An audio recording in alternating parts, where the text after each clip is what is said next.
5 సంవత్సరాలు పరిపాలన చేశారు. ఏం సాధించారు మీరు? అన్ని ఆఫీసులు ఖాళీ చేసి వచ్చేసారు. ఈ ఆఫీసుని మీరు అడగలేదు. అడగకపోగా జీహూజురని సలాం పెట్టేసి వచ్చేసి ఇక్కడ తాత్కాలికమైనటువంటి సెక్రటేరియట్ కట్టారు, తాత్కాలికమైనటువంటి అసెంబ్లీ కట్టారు, తాత్కాలికమైనటువంటి హైకోర్టు కట్టారు. ఎందుకు తాత్కాలికంగా కట్టాలి? 10 సంవత్సరాలు నీకు టైం ఉంటే. ఎందుకంటే వెళ్ళపోతే ఊరుకోము, మిమ్మల్ని కేసులో పెట్టేస్తాము అని వాళ్ళంటే భయపడి, తప్పు చేసి భయపడి పారిపోయి ఆంధ్రప్రదేశ్కి అన్యాయం చేసినటువంటి నారా చంద్రబాబు నాయుడు గారు మళ్ళా ముఖ్యమంత్రి అయ్యారు. కారణాలు ఏమైనప్పటికీ ప్రమాణ స్వీకారం చేశారు. మరొక అన్యాయం చేయడానికి ప్రయత్నం చేస్తున్నారు ఇవాళ. నేను అడుగుతా ఉన్నా, ఎస్, 2 రాష్ట్రాలు విడిపోయాయి, కొన్ని సమస్యలు ఉన్నాయి అపరిష్కృతంగా. చర్చల ద్వారా ఆ సమస్యల్ని పరిష్కరించుకోవాలి, వండర్ఫుల్. లేదా కేంద్ర ప్రభుత్వం మధ్యవర్తిత్వం ద్వారా పరిష్కరించుకోవాలి, నెంబర్ 2. నెంబర్ 3, న్యాయస్థానాల ద్వారా పరిష్కరించుకోవాలి. ఇవాళ ఎన్ని వివాదాలు ఉన్నాయి మనకి? ఎస్, ఉన్నాయి. 9-10 షెడ్యూల్లో ఉన్నటువంటి బిల్డింగులు, ఆస్తులు మనకు రావాల్సినవి ఉన్నాయి. 7,000 కోట్ల రూపాయలు విద్యుత్ బకాయిలు మనకు రావాలి. దాన్ని అడగటం జరిగింది. వాళ్ళు ఇవ్వకపోతే కేంద్ర ప్రభుత్వాన్ని ఆశ్రయించడం జరిగింది. కేంద్ర ప్రభుత్వం ఆదేశించింది. ఆదేశించిన తెలంగాణ ఇవ్వలేదు. న్యాయస్థానాల్లో ఉంది వాళ్ళ. దాని గురించి ఏమన్నా మాట్లాడారా మీరు? మాట్లాడలేదే. మాట్లాడినట్టు ఎక్కడ అనిపించడం లేదే. అది పోగా చిత్రమైన విషయం ఏంటంటే, శ్రీశైలం, నాగార్జున సాగర్, ఈ 2 ఉమ్మడి ప్రాజెక్టులు సరిహద్దులో ఉన్నాయి. వారికి మనకి సరిహద్దులో ఉన్నాయి కాబట్టి ఉమ్మడి ప్రాజెక్టులు. వాటిలో అనేక ఇష్యూస్ ఉన్నాయి. వాటి గురించి మాట్లాడారా? ఇవాళ పోతిరెడ్డిపాడుకు సంబంధించి నేను అడుగుతా ఉన్నా, రాయలసీమకు నీళ్లు వెళ్ళాలంటే 881 ఫీట్స్ లెవెల్లో ఉంటే తప్ప నీళ్లు వెళ్ళవు. అక్కడ దాకా రాణిస్తున్నారా తెలంగాణ వాళ్ళు? విద్యుత్ కోసం వదిలేస్తున్నారు అక్కడ దాకా రాకోకుండా. దీనివల్ల రాయలసీమ నష్టపోతుంది. ఈ సమస్య గురించి మీరేమన్నా మాట్లాడారా? మాట్లాడాల. లేదు. నాగార్జున సాగర్, నేను మనవి చేస్తున్నా, నాగార్జున సాగర్లో రైట్ కెనాల్కి నీళ్లు మనం ఇవ్వాలి అంటే తెలంగాణ పర్మిషన్ కావాలి. తాళాలు వాళ్ళ దగ్గర ఉన్నాయి, వాళ్ళ స్వాధీనంలో ఉంది. 50-50గా ఉండవలసింది మన ఏరియాని కూడా వాళ్ళ స్వాధీనంలోకి వెళ్ళింది. ఎందువల్ల వెళ్ళింది? మీ అసమర్థత వల్ల వెళ్ళింది. మళ్ళా జగన్మోహన్ రెడ్డి గారు అధికారంలోకి వచ్చిన తర్వాత మనం మీ అందరికీ తెలుసు, పోలీస్ యాక్షన్ చేసి మనం దాన్ని స్వాధీనం చేసుకున్నాం. తర్వాత కేంద్ర హోంశాఖ ఇంటర్ఫీర్ అయ్యి మేము దాన్ని పరిష్కరిస్తాం, మీరు తొందరపడమాకండి, మాకు హ్యాండ్ ఓవర్ చేయమంటే రాష్ట్ర ప్రభుత్వం కేంద్ర పోలీసులకు హ్యాండ్ ఓవర్ చేసినటువంటి సందర్భాన్ని మనం చేస్తున్నాం. దాని గురించి ఏమైనా మాట్లాడారా మీరు? మాట్లాడే ప్రయత్నం చేశారా? మాట్లాడలా. నాగార్జున సాగర్ విషయంలో కానీ, శ్రీశైలం విషయంలో కానీ మనకు ఆల్రెడీ వివాదాలు ఉండి ఇబ్బంది పడుతున్నటువంటి సమస్యల గురించి పొన్నెత్తు కూడా మాట్లాడుకోకుండా ఎందుకు ఈ సమావేశాన్ని ఏర్పాటు చేశారు మాకు అర్థం కాల. చాలా దురదృష్టకరమైనటువంటి పరిణామం. అరే, బయట వింటుంటే ఆశ్చర్యం వేస్తుంది. కొన్ని పత్రికలు, కొన్ని మీడియా ఛానల్స్ చెప్పేటటువంటి మాటలు వింటుంటే దానికి చెప్పవలసిన వాళ్ళు సమాధానం చెప్పడలా. ఏంటండి నాకు అర్థం కాలేదు. ఎస్, ఆంధ్రప్రదేశ్కి ఒక సుదీర్ఘమైన తీర ప్రాంతం ఉంది. సుమారుగా 998 ఎంత ఉంది, 1000. మొన్న చర్చల సందర్భంగా చంద్రబాబు నాయుడు గారు లెటర్ రాస్తే మీరు రండి అని అంటే వాళ్ళు అడిగారంట, మాకు దీనిలో వాటా కావాలని. తెలంగాణ ప్రభుత్వం అడిగిందని పత్రికలో వస్తుంది, మీడియాలో వస్తుంది. ఒక పత్రిక అయితే నమ్మశక్యం కాకపోవచ్చు, అన్ని పత్రికల్లోనూ, టోటల్గా అన్ని మీడియాలోనూ మాకు వాటా కావాలి అని తెలంగాణ ప్రభుత్వం అడిగింది. ఒకటి.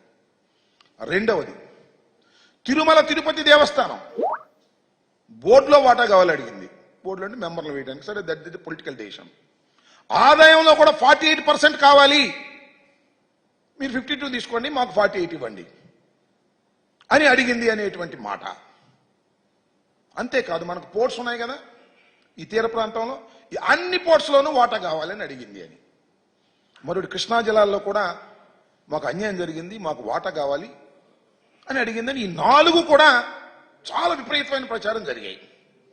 దానితో పాటు అతి కీలకమైంది పోలవరం ప్రాజెక్టు నిర్మాణానికి విభజన చట్టంలో పెట్టినటువంటి 7 మండలాల్ని విభజన చట్టం ప్రకారం మన రాష్ట్రానికి కలిపేశారు.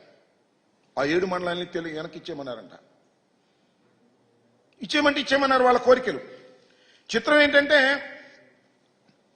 ఒక పత్రికలో హిందూ, మీ అందరికీ తెలుసు, దీనిలో ఇవాళ వచ్చింది ఏంటంటే Naidu Revanth agrees to transfer 5 panchayats to TG.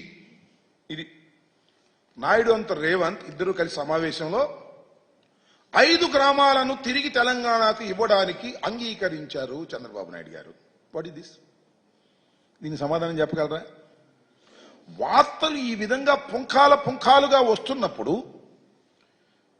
మీరు ఏమీ మాట్లాడకపోగా, ముఖ్యమంత్రులు ఇద్దరు మాట్లాడకపోగా, ముఖ్యమంత్రుల తరపున అక్కడ డిప్యూటీ సీఎం, మన మంత్రులు, వారి మంత్రులు కలిసి ఉమ్మడి సమావేశం ఏర్పాటు చేసి పత్రికా సమావేశం, దానిలో మీడియా మిత్రులు ఏమండి ఇగో ఇవన్నీ వచ్చినాయి ఏంటి అని అడిగితే సమాధానం చెప్పకుండా తప్పుకెళ్లారంటే నిజమనుకోవాలా అబద్ధం అనుకోవాలా? సమాధానం చెప్పకోకుండా తప్పుకు వెళ్ళిపోయారు అంటే వాళ్ళు అడిగిన మాట నిజము అని ఒప్పుకోవాలి.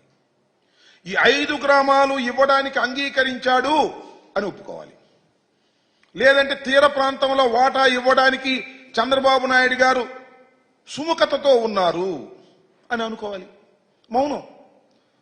అలాగే కృష్ణా జలాల్లో వాటా ఇవ్వడానికి కూడా సుముఖంగా ఉన్నారనుకోవాలి. టీటీడీలో కూడా వాటా ఇవ్వడానికి సుముఖంగా ఉన్నారని అనుకోవాల్సి వస్తుంది మాట్లాడకపోతే. ఇంకో మాట అన్నాడు, రెండు కళ్ళు నాకు అన్నాడు. అంతే. తెలంగాణ ఆంధ్ర 2 నా కళ్ళు. నేను ఆంధ్రప్రదేశ్కి ముఖ్యమంత్రి అయినప్పటికీ కూడా 2 నాకు 2 కళ్ళు లాంటివి అన్నాడు. అంటే సమానంగా చూసుకుంటానేగా. ఏంటిది నాకు అర్థం కాల. ఆ సందర్భం ఏమిటి? కోర్స్ మీ తెలంగాణలో మీ పార్టీ ఉండొచ్చు. దాన్ని మళ్ళీ బతికించుకోవడం కోసమో, దాన్ని మళ్ళా రివైవ్ చేసుకోవడం కోసమో మీరు తెలంగాణ కోరేటటువంటి అసంబద్ధమైన కోరికలకు అంగీకరిస్తారా? అంగీకరించరా? అంగీకరించో చెప్పాలి కదా. చెప్పుకోకుండా తెలంగాణ వెళ్ళి తెలంగాణ భవన్లో, తెలంగాణలో వారి తెలుగుదేశం పార్టీ భవన్లో నాకు 2 కళ్ళు, తెలంగాణలో ఉన్నటువంటి తెలుగుదేశం కార్యకర్తలకు కూడా నేను మేలు చేస్తాను అనేటువంటి మాటలు మీరు మాట్లాడుతున్నారు అంటే ఈ జరిగినటువంటి విషయాలన్నీ కూడా నిజమే కదా అనేటువంటి భావన కలుగుతుంది. నిజమో కాదో మాకు తెలియదు. అసలు రహస్యం ఏంటంటే నాకు అర్థం కాలేదు. 2 రాష్ట్రాల ముఖ్యమంత్రులు విభజన చట్టంలో ఉన్నటువంటి అంశాల మీద చర్చించుకోవడం రహస్యం ఎలా అవుతుంది? బహిరంగం కావాలి కదా. మీరేం ప్రత్యక్ష ప్రసారం ఇవ్వాల్సిన అవసరం లేదు. ఇది జరిగింది అని రేవంత్ రెడ్డి గారో, ఇది జరిగింది అని చంద్రబాబు నాయుడు గారో పాయింట్ టు పాయింట్ చెప్పాలి కదా. మీరు చర్చలు జరిగితే ఇది అడిగారు మేము ఇస్తామన్నాము, ఇది అడిగారు మేము వద్దన్నాము అని చెప్పాలి కదా. చెప్పకోకుండా రహస్యంగా దాయవలసినటువంటి పరిస్థితి ఎందుకు ఏర్పడుతుంది? దీన్ని ఆలోచించవలసినటువంటి అవసరం ఉందని మనవి చేస్తున్నా. దాంతోపాటు చంద్రబాబు నాయుడు గారు నాకు 2 సమానమే. చంద్రబాబు నాయుడు గారు మీరు ఆంధ్రప్రదేశ్కి ముఖ్యమంత్రి మర్చిపోవద్దు. 2 సమానం అయితే మీ పార్టీ పరంగా చూసుకోండి. కానీ ముఖ్యమంత్రిగా ఉండి తెలంగాణ కూడా నాకు సమానం అనేటువంటి పద్ధతుల్లో మీరు మాట్లాడుతున్నారంటే ఏదో ద్రోహాన్ని ఆంధ్ర రాష్ట్ర ప్రజలకు మీరు చెయ్యబోతున్నారు అనే నిర్ధారణకి వాళ్ళ ప్రజలు, మేధావులు వచ్చేటటువంటి పరిస్థితి ఉంది. కాబట్టి మీరు సమాధానం చెప్పండి. ఈ ప్రశ్నలకు సమాధానం వాలంటరీగా చెప్పాలి. లేదా మేము అడుగుతున్నాం చెప్పండి. చెప్పం మేము కాముగా ఉంటామంటే మీరు మా ఇష్టం వచ్చింది అనుకోవాలి, జనం ఇష్టం వచ్చింది అనుకోవాలి. ఈ హిందూలో రాసింది నిజం అనుకోవాలి, మీడియాలో వస్తున్నటువంటి వార్తలన్నీ నిజమని అనుకోవలసినటువంటి అవసరం ఉంటుంది. మౌనం అర్ధాంగీకారం అన్నారు. ఈయన అడిగినా చెప్పట్లేదంటే ఫుల్ అంగీకారంగా భావించవలసి ఉంటుంది అనేది మీరు గ్రహించాలి. ఇది సరైనటువంటి విధానం కాదు.